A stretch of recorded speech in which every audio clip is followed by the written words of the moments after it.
Ya, selamat pagi semuanya. Nama saya Fiona dari kelas 12 MIPA akan mempresentasikan materi infografis yang telah saya buat di infografis, yaitu penyakit bawaan, sindaktili, polidaktili, dan brakidaktili.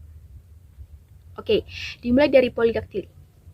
Polidaktili itu merupakan kelainan pertumbuhan jari sehingga jumlah jari pada tangan atau kaki berjumlah lebih daripada 5. Tambahan pada polidaktili ada yang berbentuk jari yang sempurna, jarinya itu abnormal, atau hanya berupa benjolan kecil. Kemudian, sindaktili. Sindaktili itu berasal dari bahasa Yunani of atau bersama dan saktuios yang berarti jari.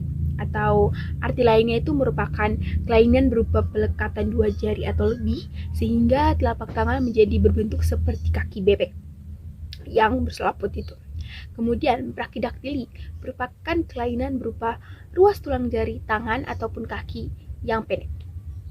Kira-kira apa sih penyebab ketiga penyakit ini?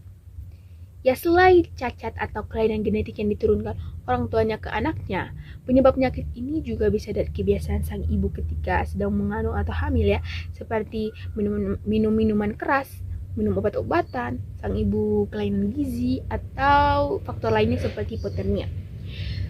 Dampaknya bagi si anak itu selain mengganggu kualitas hidup, dapat memicu gangguan juga seperti kerusakan gigi dan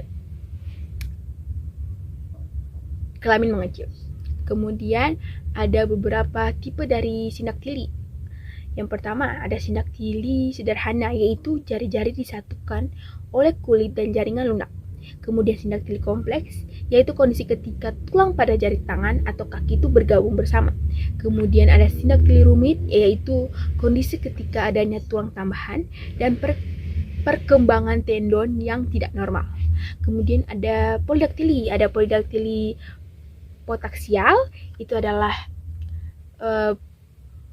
gangguan yang terjadi di bagian luar tangan atau kaki atau tempat digit ke-5. Nah, kemudian ada polidaktili preksial. Polidaktili preksial itu terjadi di bagian dalam tangan atau kaki tempat ibu jari atau jempol kaki berada. Kemudian ada polidaktili sentral, terjadi di tengah-tengah jari tangan atau kaki. Tipe ini tuh yang paling jarang ditemui atau jarang diketahui oleh orang. Kemudian brakidaktili ada beberapa tipe. Ada tipe A. Tipe A itu semua tulang tengah jari-jari itu memendek.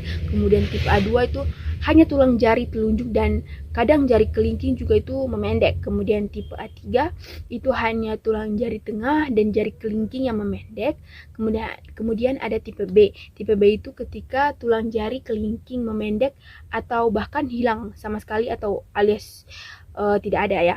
Kemudian ada tipe D, itu jari atau jempol yang tampak lebih pendek tetapi semua jari itu normal. Oke, karena ini merupakan penyakit atau faktor keturunan genetik, jadi tidak ada cara untuk mencegah penyakit ini. Tapi pengobatan yang bisa dilakukan adalah yang pertama itu melakukan operasi. Tujuannya itu untuk memisahkan jari saling berdempetan. Kemudian pembedahan juga akan membantu para penderita atau bayi ini memiliki jari yang lebih baik. Kemudian terapi okupasi. Terapi ini itu dibutuhkan untuk mengurangi jaringan parut atau memperbaiki perilaku bayi dan meningkatkan fungsi pada anggota tubuh. Kemudian ini ada beberapa informasi tambahan yang mungkin dapat menambah wawasan kita semua tentang ketiga penyakit ini. Yang pertama, brakidaktili itu terjadi pada 1 dari 4.000 kelahiran.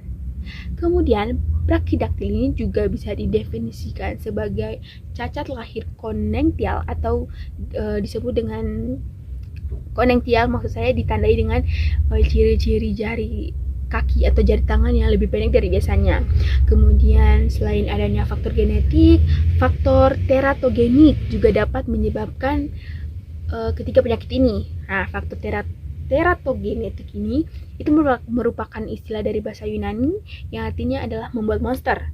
Terjadi karena perkembangan tidak normal dari sel selama kehamilan.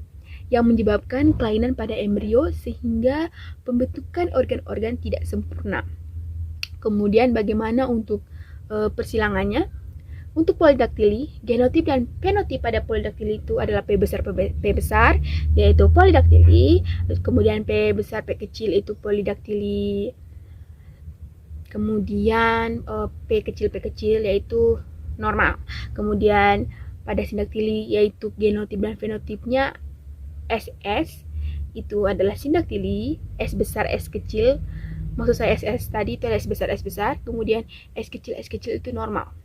Kemudian pada brachidaktili, genotip dan fenotipnya itu adalah B besar, kemudian untuk normal yaitu B kecil.